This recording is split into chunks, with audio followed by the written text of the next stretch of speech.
Okay guys, in this video, I'm going to show you how to customize your new tab in Google Chrome. So first you're going to open a new tab. Over here I have customize on the bottom right. So I'm going to click on customize. And I have three tabs right here. First, in the background, I can either choose no background, which is default.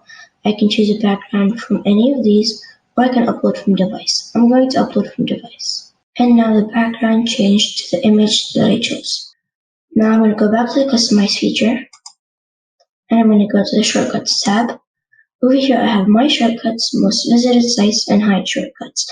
I'm going to choose My Shortcuts, which means I get to choose the shortcuts that show up. And then click on Done. Now I can click on Add Shortcut, and I can type in the name and the URL to add another shortcut. The maximum is 10 shortcuts.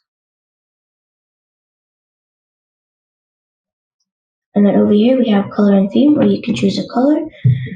If I choose, for example, yellow, and then click on Done. Now the color over here changes. So for example, if I open a new tab,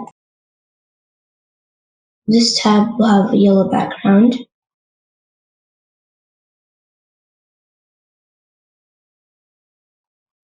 To restart to the default, you're going to click on this one, which is a default color. Thank you for watching. I hope this video helped. If it did, please don't forget to subscribe, and we'll see you in the next video.